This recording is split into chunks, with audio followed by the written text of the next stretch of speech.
গত সোমবার বিচারপতি তপব্রত চক্রবর্তী এবং বিচারপতি রাজাশেখর মান্থার এজলাসে রাজ্য তাদের বক্তব্য জানিয়ে বলে, ওবিসি মামলার জন্য কলেজে ভর্তি থেকে শুরু করে নিয়োগ প্রক্রিয়া সব আটকে রয়েছে। এদিনের শুনানিতে রাজ্যের বক্তব্য ছিল, এই মামলার জন্য কোনো ক্ষেত্রে মারাত্মক কাজের সমস্যা হচ্ছে। অন্যান্য অনগ্রসর শ্রেণী শংসাপত্র বাতিল মামলায় মঙ্গলবার পরবর্তী রায় ঘোষণা করেছে কলকাতা হাইকোর্ট। বিচারপতি তপব্রত চক্রবর্তী এবং বিচারপতি রাজাশেখর মান্থার বেঞ্চের নির্দেশ, ওবিসি সংক্রান্ত নতুন বিজ্ঞপ্তিতে অন্তর্বর্তী স্থগিতাদেশ দেওয়া হচ্ছে। আগামী 31 জুলাই পর্যন্ত এই নির্দেশ বহাল থাকবে। প্রশ্ন, এই নির্দেশে কি কলেজে পড়ুয়াদের ভর্তি কিংবা চাকরিতে নিয়োগে কোনো প্রভাব পড়বে? এর জবাবে আদালত এর আগেও একাধিকবার স্পষ্ট করেছে যে এমন কোনো প্রতিবন্ধকতা নেই। এর আগে আদালত অবমাননা সংক্রান্ত একটি মামলায় মুখ্য সচিব মনোজ পন্থ হাজিরা দিয়েছিলেন কলকাতা হাইকোর্টে। সেই সময় আদালত জানিয়েছিল, রাজ্য ভুল ব্যাখ্যা দিচ্ছে। 66টি সম্প্রদায় বা জনগোষ্ঠীকে নিয়ে কোনো আপত্তির কথা জানানো হয়নি। সম্প্রতি জয়েন্ট এন্ট্রান্স পরীক্ষায় অন্যান্য অনগ্রসর শ্রেণীর পরীক্ষার্থীদের নতুন প্যানেল তৈরি করতে বলে কলকাতা হাইকোর্ট। ওই মামলায় বিচারপতি কৌশিক চন্দ্র নির্দেশ দেন, স্নাতকোত্তর স্তরের ওই পরীক্ষায় ওবিসিদের জন্য নতুন প্যানেল তৈরি করতে হবে। কারণ আদালতের স্পষ্ট নির্দেশ ছিল 2010 সালের পরে কোনো ওবিসি শংসাপত্র কোথাও ব্যবহার করা যাবে না। জয়েন্ট এন্ট্রান্স পরীক্ষার ক্ষেত্রেও একই নিয়ম। গত সোমবারও একই কথা বলেছেন বিচারপতি মান্থা। 2010 সালের আগে মোট 66টি জনগোষ্ঠীকে ওবিসি বলে ঘোষণা করা হয়। অমুসলিম জনগোষ্ঠী ছিল 54টি এবং মুসলিম 12টি। আদালতের নির্দেশ অনুযায়ী 2010 সালের পর থেকে যাদের ওবিসিতে নথিভুক্ত করা হয়েছে তাদের শংসাপত্র বাতিল হয়েছে। তাই 2010 সালের আগে পর্যন্ত যে 66টি জনগোষ্ঠী অন্যান্য অনগ্রসর শ্রেণীর অংশ ছিল তাদের শংসাপত্র গ্রাহ্য হবে চাকরির নিয়োগ কিংবা কলেজ ভর্তিতে। 2024 সালের রায়েও তা স্পষ্ট করা হয়। মঙ্গলবারের শুনানিতেও রাজ্যের বক্তব্য ছিল, এই মামলার জন্য কোনো ক্ষেত্রে কাজের সমস্যা হচ্ছে।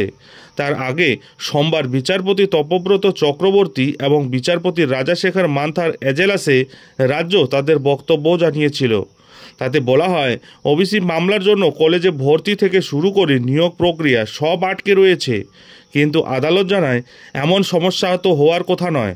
মঙ্গলবার সংশ্লিষ্ট মামলার শুনানিতে আদালতের পর্যবেক্ষণ, গত 15 বছর ধরে ওবিসির সুবিধা নিয়ে এসেছে রাজ্য, কিন্তু আইন অনুযায়ী 10 বছর অন্তর যে সমীক্ষা করতে হয় তা কিন্তু করা হয়নি।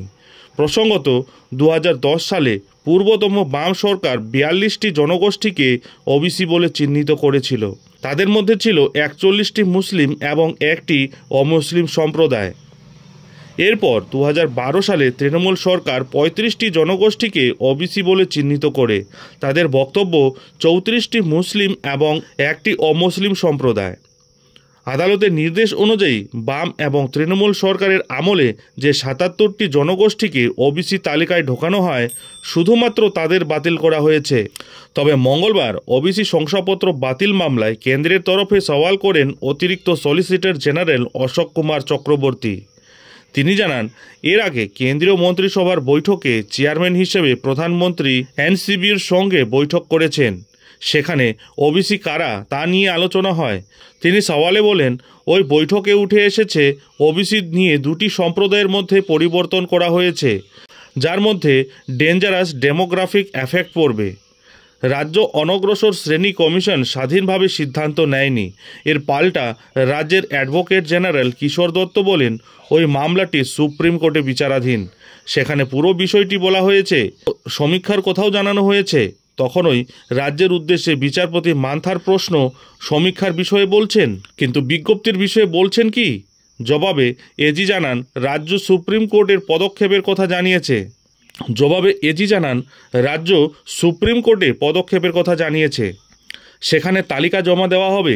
শীর্ষ আদালতে কি হয় তার জন্য অপেক্ষা করা উচিত। এরপর তিনি বলেন, আমাদের বিরুদ্ধে অভিযোগ, উদ্দেশ্য প্রণোদিতভাবে কোনো সম্প্রদায়কে সুযোগ করে দেওয়া হচ্ছে। এছাড়া মামলাকারের উদ্দেশ্য নিয়ে প্রশ্ন তোলেন তিনি।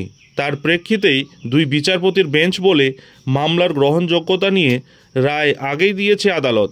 বিচারপতি চক্রবর্তী বলেন, আমরা 66টি জনগোষ্ঠীকে নিয়ে কিছু বলিনি, তাদের নিয়ে প্রক্রিয়া চালিয়ে নিয়ে যান, আমরা কোনো নির্দেশ দিতে চাইনি। সুপ্রিম কোর্টে মামলা রয়েছে, আপনারা পদক্ষেপ করার জন্য আমাদের মামলা শুনতে হচ্ছে।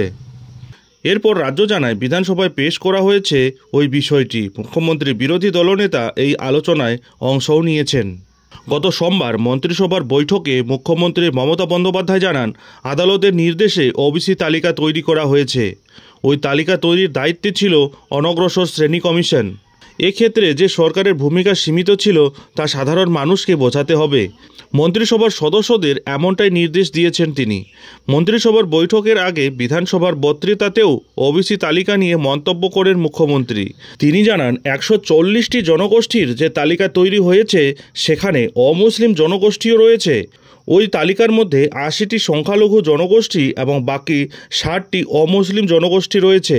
মুখ্যমন্ত্রী এও জানান, নতুন তালিকা নিয়ে মুসলিমদের একাংশের মধ্যেও অসন্তোষ রয়েছে, কারণ সমীক্ষার সময়ে যারা ওবিসি এ তালিকাভুক্ত ছিলেন তাদের অনেকেই ওবিসি বি তালিকাভুক্ত হয়ে গিয়েছেন, আবার অনেকে ওবিসি বি তালিকা থেকে ওবিসি এ তালিকায় চলে এসেছেন। প্রসঙ্গত 2024 সালের 22শে মে কলকাতা হাইকোর্ট রাজ্যের প্রায় 12 লক্ষ ওবিসি সার্টিফিকেট বাতিল করে দিয়েছিল।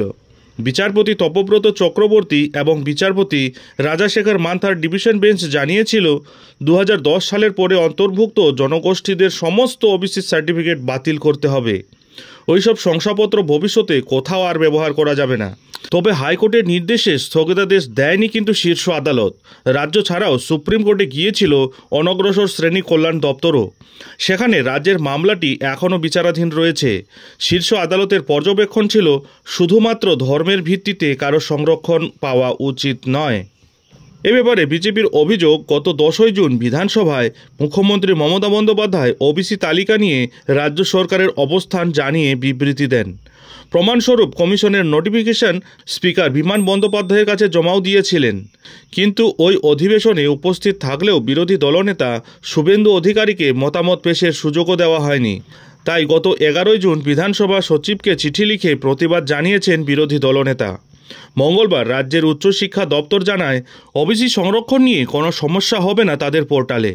এ ব্যাপারে শিক্ষামন্ত্রী ব্রাত্য বসুও বলেন, ওবিসি নিয়ে যদি ভবিষ্যতে কোনো সমস্যা হয় তখন আপাতকালীন পরিস্থিতিতে ব্যবস্থা নেওয়া হবে, কিন্তু ভর্তি তো বন্ধ রাখা যায় না। কিন্তু সমস্যা তো হবেই। এখন দেখার বিষয় হলো রাজ্য সরকার এ ব্যাপারে কী আপাতকালীন পদক্ষেপ নিতে চলেছেন। নজর থাকবে সেদিকে। যাই হোক, এখন এখানেই শেষ করছি। ওবিসি সংক্রান্ত যে কোনো ধরনের ছোট বড় আপডেট ঠিক সময় মতো পেতে অবশ্যই চ্যানেলে চোখ রাখুন।